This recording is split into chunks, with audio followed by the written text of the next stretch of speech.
Mari saudara, hari ini kita akan belajar lagi firman Tuhan. Tema bulan Agustus yaitu mengasihi sesama.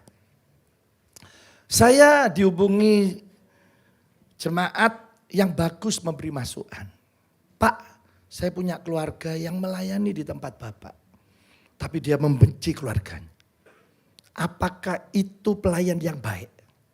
Wah, saya gini Tuhan, eman-eman ya. Habis buang waktu, tenaga, pikiran, mungkin keuangan saudara melayani.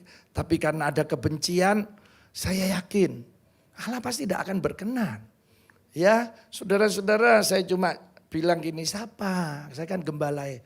Jangan wis Pak, Bapak pasti tahu lah. Ya, saya terus nebak kira-kira gitu ya.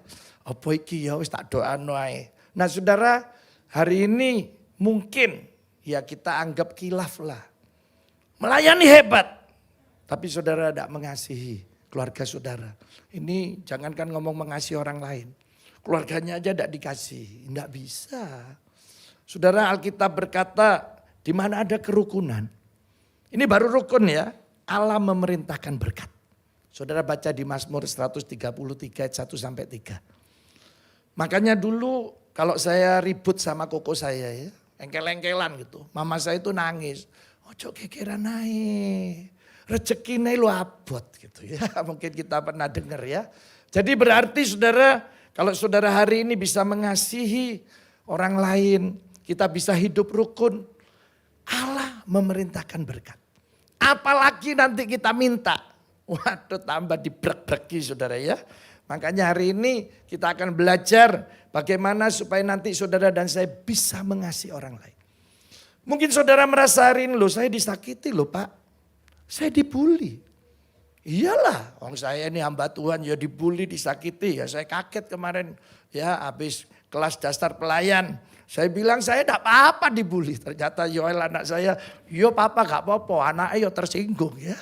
Oh ternyata ada keluarga saya juga yang mungkin merasa tidak nyaman saudara ya. Nah saudara-saudara, makanya hari ini kita akan lihat dulu tokoh yang luar biasa ini ya. Alkitab ini kan semuanya dibuka. Kita mengenali Daud, ini Tuhan yang ngomong.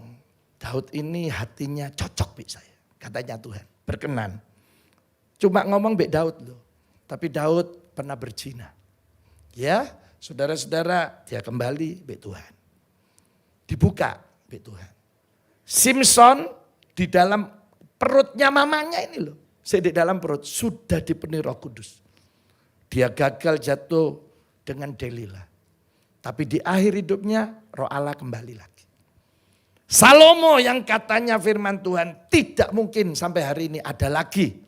Hikmatnya, kebesarannya seperti Salomo. Semua pakar-pakar teologi masih mempertanyakan apakah Salomo ini masuk surga apa tidak. Ya itu urusannya Tuhan. Ya saudara, jadi tokoh-tokoh yang dipakai Tuhan ada yang gagal. Ada yang memang akhir hidupnya kembali sama Tuhan. Tapi tokoh yang satu ini diawali dengan bersih. Dia hidup bersih. Dia jadi pemimpin bersih. Sampai mati dia bersih. Ya, jadi terbuka semuanya. Nah hari ini kita akan lihat bagaimana latar belakang dulu tokoh yang satu ini. Namanya Yusuf. Oh kalau saudara baca ya, saking di Alkitab ini kan sepotong-sepotong ditulis. Saya yakin zaman itu ada pasar budak. Ya bagaimana manusia dijual belikan seperti binatang. Ya apalagi budak belian ini hanya boleh makan dan istirahat, selebihnya kerja. Nah saudara-saudara, jadi hak asasinya sudah hilang. Dia bagaimana mengalami hal itu, dan itu yang melakukan keluarganya, saudaranya. Tapi kita belajar bagaimana kebesaran hati Yusuf untuk mengasihi saudaranya. Kita mulai dulu bagaimana kehidupan Yusuf ini ya. Mari kita akan lihat Kejadian 37 ayat 1 sampai 5. Nanti kita lompat ayat 11, 28, 36. Ini saya cuma nunjukkan aja ya. Adapun Yakub, ia diam di negeri penumpangan ayahnya. Siapa ayahnya Yakub saudara? Ada yang tahu? Sing tahu tak ajak ke Israel. Tajak tok gak tak bayar. Ya Ishak, ya. Yakni di tanah mana? Kanaan. Sekarang ayat 2. Inilah riwayat keturunan Yakub. Yusuf waktu umur 17 tahun. Jadi saudara punya umur 17 anak, ya kira-kira seperti itu. Jadi Yusuf ini masih muda. Biasa menggembalakan kambing domba bersama dengan saudara-saudaranya. Jadi barengan. Dan Yusuf menyampaikan kepada ayahnya kabar tentang kejahatan saudara-saudaranya. Ya mesti adalah anak sing wadul ya. Untuk kebaikan saudaranya. Pak, dulur-dulurku ngelakuin seperti ini gitu ya. Sekarang ayat 3. Yakub yang disebut Israel lebih mengasihi Yusuf dari semua anaknya yang lain. Sebab Yusuf itulah anaknya yang lahir pada masa tuanya. Dan ia menyuruh membuat jubah yang maha indah bagi dia. Ya kadang orang tua nek punya anak lebih dari satu. Nek ditanya ya. Pak, Bu, 3 anak ini siapa sih yang paling dikasih? Pasti ngomongnya, oh saya kasih semua. Pasti bohong. Ya mesti ono situ. Ayo percaya saudara? Iya nek situ. Ya itu tok situ ya. Kayak Yoel ini cucu saya Oel ya pasti cuma situ. Tapi nek punya 5 kayak Ibu Jin ya. Coba tanya ono. Bu yang paling dikasih yang mana? Nanti lah ngomong KB gak mungkin. Pasti ono satu. Saya tahu kok siapa satu itu ya. Ya yang tahu Bu Jin ya. Ya nah saudara ini juga Yakub. Ya karena mungkin lahirnya di masa Tuhannya Yusuf yang paling disayang. Terus katanya ayat yang ke-4. Setelah dilihat oleh saudara-saudaranya bahwa ayahnya lebih mengasihi Yusuf dari semua saudaranya. Maka apa saudara? Nah ini ya. Di satu keluarga bisa terjadi kebencian. Ya ini padahal sama darah daging. Katanya tidak mau menyapanya dengan ramah. Ini ya memang benci ini nanti kelihatan kadang ya. Tapi ada yang pinter nutupi. Tapi umumnya pasti kelihatan. Oh ini gak seneng be aku ya. Sekarang ayat 5. Pada suatu kali bermimpilah Yusuf. Lalu mimpinya itu diceritakannya kepada saudara-saudaranya. Sebab itulah mereka lebih apa lagi? Lebih benci. Sampai akhirnya saudara kita lompat di ayat 11. Nah jadi di ayat yang ke-11. Katanya maka iri hatilah saudara-saudaranya kepadanya. Jadi setelah mimpi itu diceritakan. Ya intinya Yusuf ini jadi pemimpin. Wah tambah bededek katanya orang Jawa ya. Wah arek iki yo. Awas kon yo. Nenek saya ya gunting kok lambemu ya gitu. Nah ini tambah lagi iri saudara-saudaranya. Kita lompat ayat 28. Nah saudara. Jadi Yusuf akhirnya dimasukkan sumur gitu ya. Ketika ada saudagar-saudagar Midian lewat, Yusuf diangkat ke atas dari dalam sumur. Karena Yehuda bilang wis dijual aja wis, gak usah dipateni. Gitu ya, karena bersaudara rundingan untuk dibunuh. Kemudian dijual kepada orang Ismail itu dengan harga 20 sikal perak. Lalu Yusuf dibawa mereka ke Mesir. Jadi sekarang orang Ismail membawanya Yusuf ke Mesir. Sekarang ayat 36 di Mesir dijual lagi. Ya, ayat yang 36 adapun Yusuf ia dijual oleh orang Midian, ya orang tadi ke Mesir kepada siapa? Potifar. Seorang pegawai istana Firaun, kepala pengawal raja. Jadi saudara, akhirnya Yusuf menjadi budak. Dari disayang, ya semuanya istimewa lah di keluarga. Sekarang harus lepas dari orang tua, dari keluarga jadi budak. Sampai akhirnya Yusuf difitnah, dituduh berzina ya oleh istri Potifar. Dimasukkan ke penjara. Saudara waktu dimasukkan di penjara, nah ini ada catatan enggak banyak memang. Ya. Saudara-saudara mari kita baca Mazmur 105 ayat 17 dan 18. Jadi penjara waktu itu ya cuma ditulis seperti ini. Diutusnyalah seorang mendahului mereka, Yusuf yang dijual menjadi budak. Lihat ayat 18. Mereka mengimpit kakinya dengan belenggu. Lehernya masuk ke dalam apa? Ya, hanya ini catatan yang ada di penjara. Tapi saya yakin ya, karena Potifar ini orang penting. Apalagi mau mengganggu istrinya. Pasti di penjara itu Yusuf jadi bulan-bulanan. Mungkin tidak cuma kaki dibelenggu di taleni terus ini diikat leher ya. Lehernya ini pakai besi. Ya mungkin lebih dari itu. Mungkin Yusuf ya, nek saudara jadi Yusuf, saya pun ya. Duh, gara-gara dulurku ya. Inilah yang dialami oleh Yusuf. Mungkin saudara hari ini juga ya. Hidup ini kok seperti ini yang saya alami. Tidak apa-apa. Kenapa? Karena di Kisah Rasul 7 ayat 9 ini yang saya ingin sampaikan. Selama hari ini saudara dibully, difitnah, mau diapakan aja, enggak apa-apa. Asal yang satu ini harus ada pada kita. Apa itu? Mari kita lihat. Karena iri hati, bapak-bapak leluhur kita menjual Yusuf ke tanah Mesir. Nah ini saudara baca 2-3. Ya, saudara boleh orang membuli, mau fitnah saudara. Jarno, itu udah usah urusan kita. Yang penting kita hari ini disertai Tuhan. Jadi saudara kalau bicara disertai Tuhan, saudara dan saya yang tahu sendiri. Apakah saya ini disertai Tuhan? Enggak, saudara yang tahu. Aku kok rasa jauh ya be Tuhan. Dulu loh Pak Samuel, saya nyanyi nangis. Sekarang kok enggak, saya pernah ngalami ya. Dulu saya itu nangis, pas kerja sibuk ya. Berbulan-bulan saya gini, kok kering ya doaku. Saya gini Tuhan, apa karena saya ini capek kerja ya.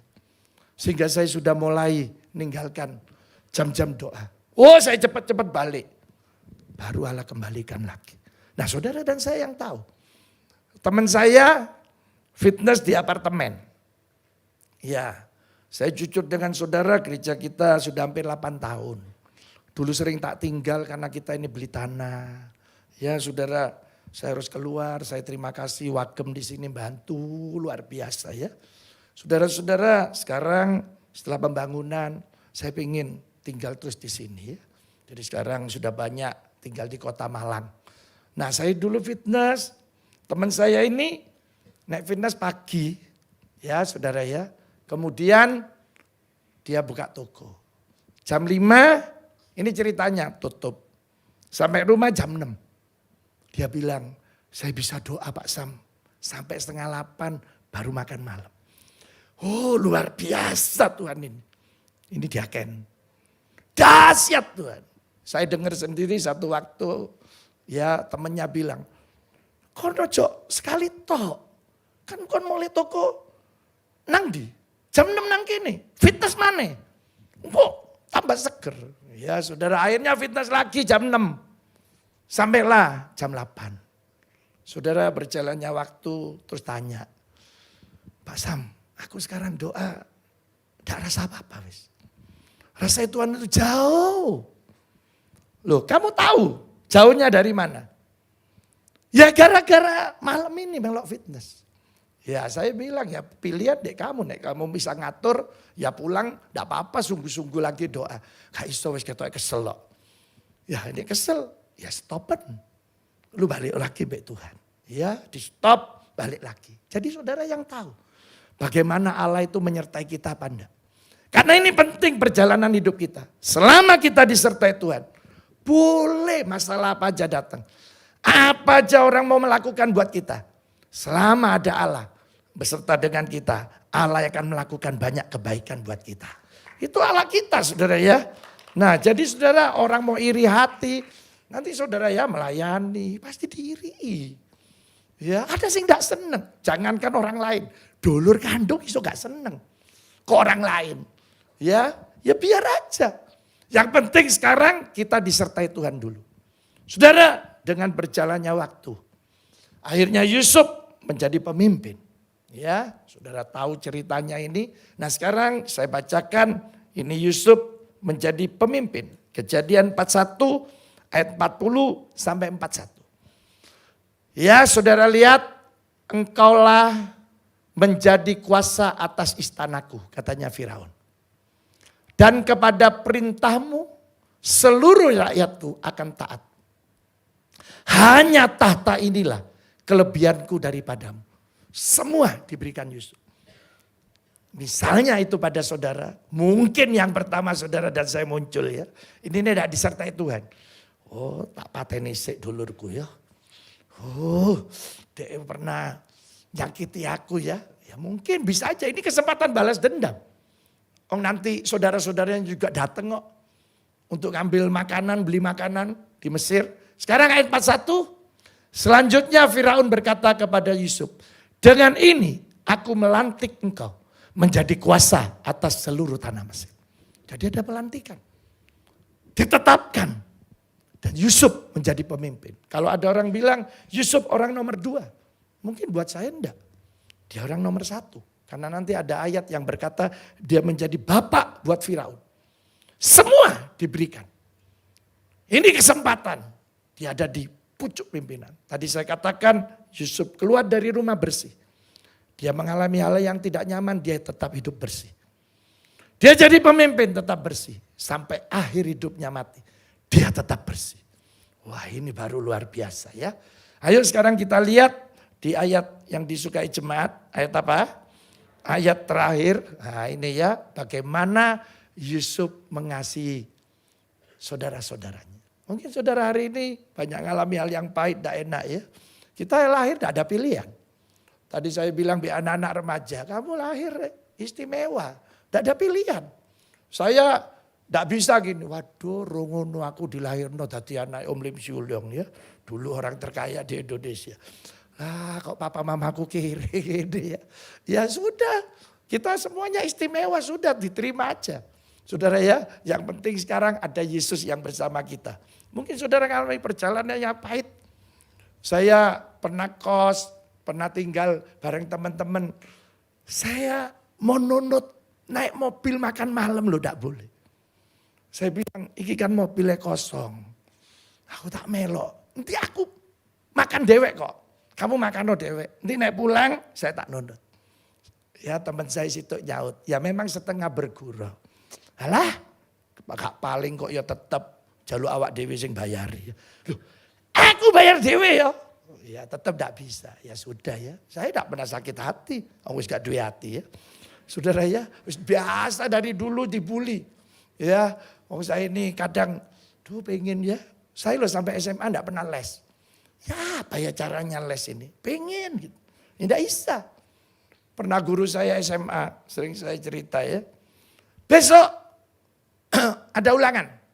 Hari ini nanti les sore. Berapa Pak? Saya tanya ya.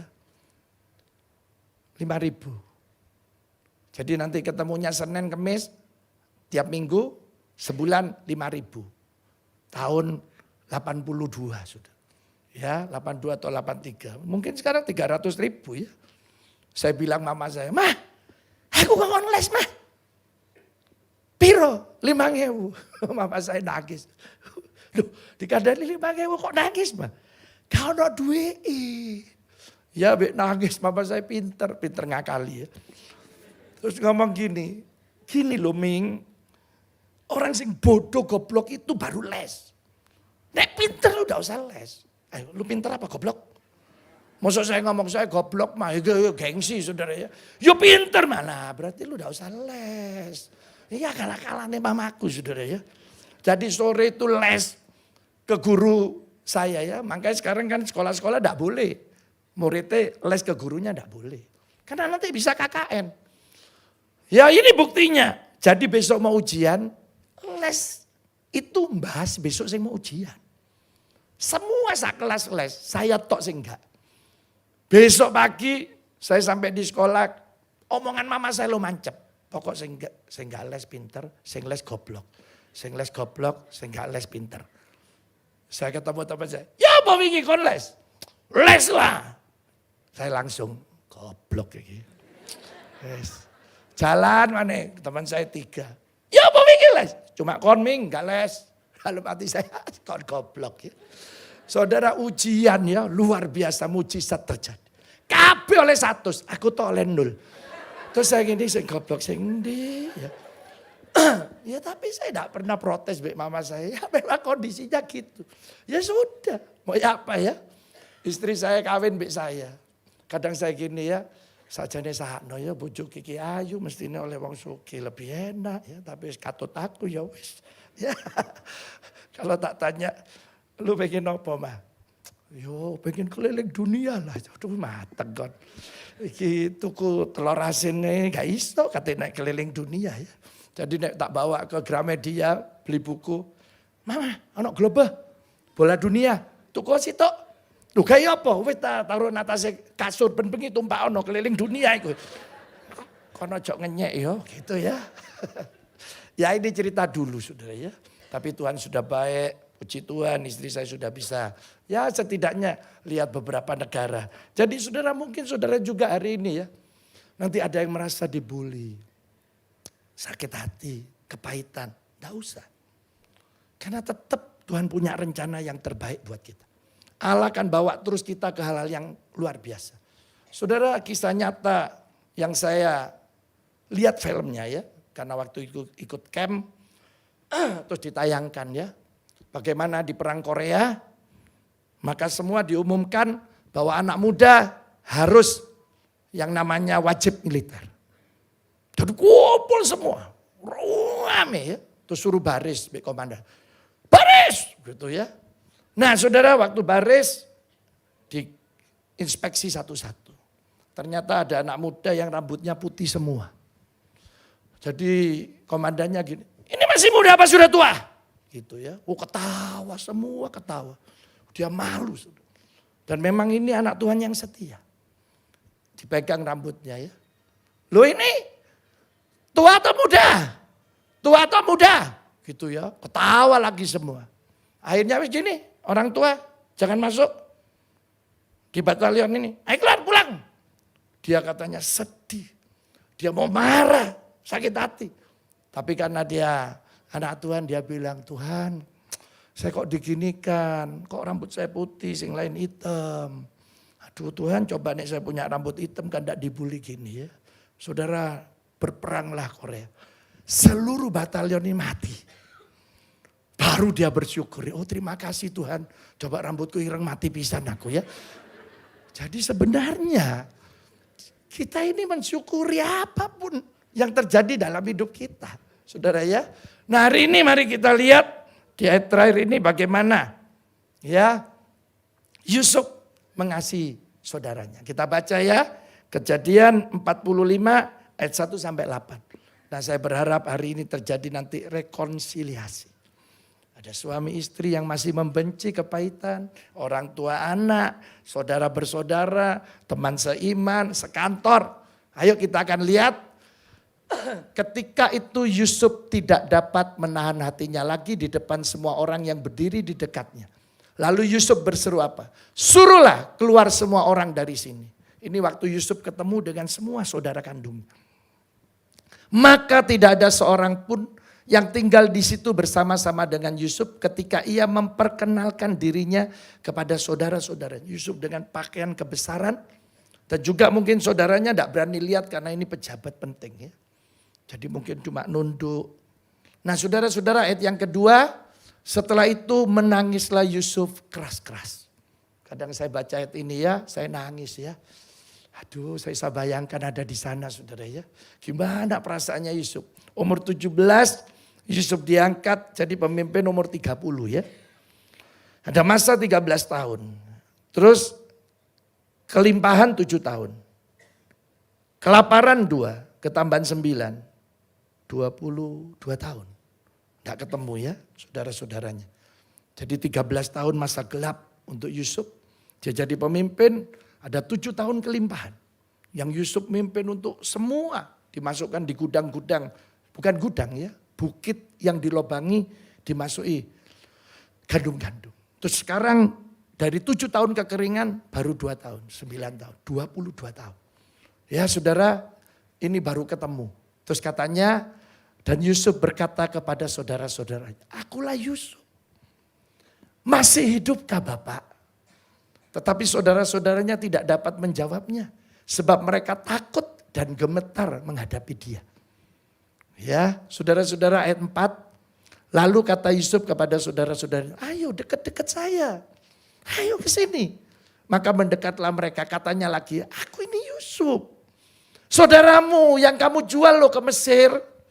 Ya mungkin saudaranya mulai berpikir, aduh waktu Yusuf teriak ya.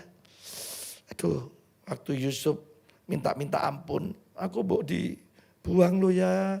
Mau dipateni, tolong. Mungkin ya saudaranya tidak tahu, Alkitab gak nulis. Ini kan karangan saya saja ya. Nah ya saudara, mungkin saudara, aduh ini luar biasa. Ini pembalasan ini ya. Nah sekarang ayat yang ke-5. Tetapi sekarang janganlah bersusah hati. Janganlah menyesali diri.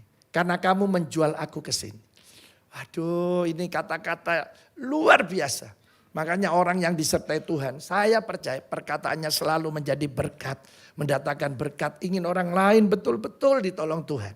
Ya katanya sebab untuk memelihara kehidupanlah Allah menyuruh aku mendahului kamu. Coba bayang, kamu takut katanya Yusuf ya, tidak usah susah, tidak usah nyesali diri kamu jual aku ke sini. Memang Tuhan yang nyuruh aku ke sini. Ini loh orang yang sudah tersakiti. Bayang ya sudah jalani jadi budak dan lain sebagainya di penjara. Ya tadi kita sudah dengar lehernya ya dimasukkan dalam besi. Ya tidak tahu mungkin tidak dikasih makan atau dihajar. Ya sudah Yusuf sudah ngalami semua. Tapi Yusuf disertai Tuhan. Dia berhasil melewati semuanya. Waktu dia diangkat.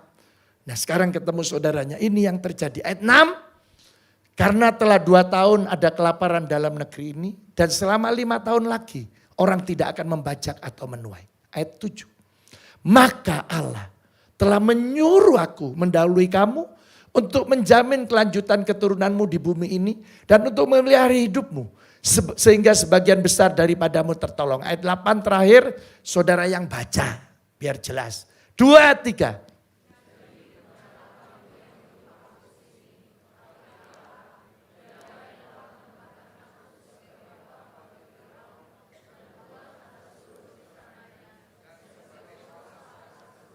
Loh ini loh, tidak ada kebencian, tidak ada kepahitan.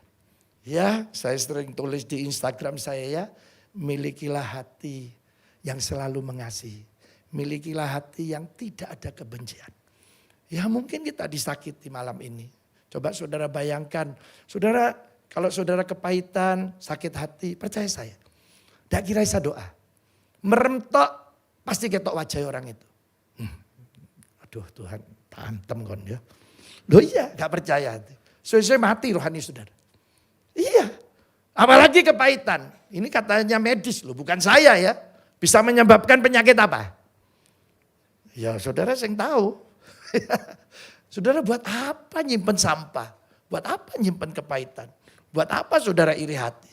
Ini belajar dari Yusuf, tidak ada satupun kebencian. Dia cuma bilang, itu semua dalam rencana Tuhan. Itu semua Tuhan yang ngatur. Saudara malam hari ini saya cuma ingin bawa saudara. Ayo kalau ada kepahitan, lepaskan.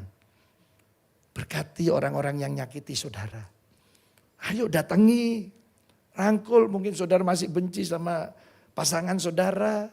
Ya mungkin dia pernah melakukan perselingkuhan berapa tahun lalu. Ya saya ketemu seorang bapak, Pak, omong-omong bojoku toh Pak. Aku selingkuh 20 tahun lalu loh Pak. Masuk sampai hari ini. Tiap minggu diungkit terus. Kon ya terus nobian kon selingkuh. Terus loh Pak. Sampai aku iki gak iso apa-apa wis Pak. Ya salahmu. Ngomong iya. Ayo ndi celuk bojomu. Tak panggil Cik. Wis to Cik sing wis. Sing gak iso ninggalno aku gak iso. Bisa lah Cik. Ayolah Cik. Gak iso. Iya. Terus mulai sing laki nangis sih. Terus sing wedok delok dilap terus mulai. Iya saja dia aku yo cinta mbek lu jadi ya. Ya wes puji Tuhan ya. Balik lagi saudara ya. Nah saudara-saudara hari ini ayo lepaskan berkat. Tidak usah mangkel ya. Kadang kita lah sepele aja bisa mangkel. Di Banyuwangi loh saya ketemu noni. Nah, orang tua lah bener toh. Nih nek pacaran di rumahnya, bu di luar. Nanti pun di ruang tamu papa harus tahu. Nek lu pacaran. Tahu ya apa sih pak? Gini loh. Nanti lu nek dicekel bek pacar lu harus nyai kode papa. Ya. Jadi papa bisa tahu. Ya wes kodenya apa? Nek dipegang hidung lu ngomong jambu. Ya kan irungmu kayak jambu. Nek dipegang pipi ngomong nanas. Nek dipegang tangan ngomong timun. Nek dipegang kaki lu ngomong mangga. Ya oke. Ya wes di ruang tamu ya. Mangga. Cari papai. Cekel tak sikile. Ngomong di mama ya. Cekel irunge. Jambu. Irung. Ya, kata papa ya. Cekel pipine. Nanas. Ya. Cekel tangannya timun. Namanya arek 6 sudah. Oh nafsunya mulai tambah cepet ya. Jambu, nanas, mangga, jambu, cepet tambah cepet, suwe-suwe bengok ya, gak nutut soalnya, rujak, ya, cekel kape soalnya, ya. Nah ini saudara ya, cuma digodok lo mangkel ya. Ya hari ini yang mangkel-mangkel mandek kape wes. Percaya selama Tuhan menyertai kita, Allah akan bawa kita ke hal yang besar, hal yang luar biasa. Makanya saya ingin, ayo kita bisa mengasihi. Ya, keluarga akan dipulihkan. Terjadi banyak perkara ajaib. Ayo kita bangkit berdiri saudara. Kalau saudara duduk dengan pasangan, keluarga saudara, ya suami istri. Enggak apa-apa, biarpun enggak kepahitan saudara mau rangkul boleh doa. Ya, di sini ada Koko David Japro. Nah ini ya sama istrinya silakan. Ayo kita pejamkan mata, coba koreksi dulu. Kalau masih ada hal-hal yang tidak baik, pahit, saudara merasa tersakiti, belajar dari Yusuf. Saya percaya orang yang disertai Tuhan, orang yang tidak pernah menyerah untuk mengasihi orang lain.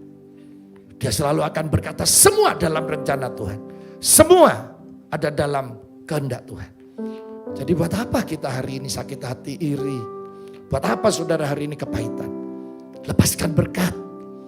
Coba mungkin ada saudara, orang-orang yang membuli saudara, yang nyakiti saudara dari tempat ini mungkin dia tidak hadir. Saudara doakan, lepaskan berkat. Saya percaya Yesus berkenan kepada kita malam ini. Apalagi sebentar kita akan masuk perjamuan suci. Apalagi pelayan-pelayan Tuhan. Jangan ada satupun di antara saudara menelantarkan keluarga saudara. Jangan sampai ada di antara saudara hari ini yang tidak mengasihi keluarga kita. Jangan sampai kita menyimpan kepahitan. Saya percaya hari ini kalau saudara mengasihi sesama kita, bisa hidup rukun. Allah memerintahkan berkat buat kita. Kita akan mengalami banyak hal yang ajaib, yang luar biasa. Dan saat ini akan terjadi.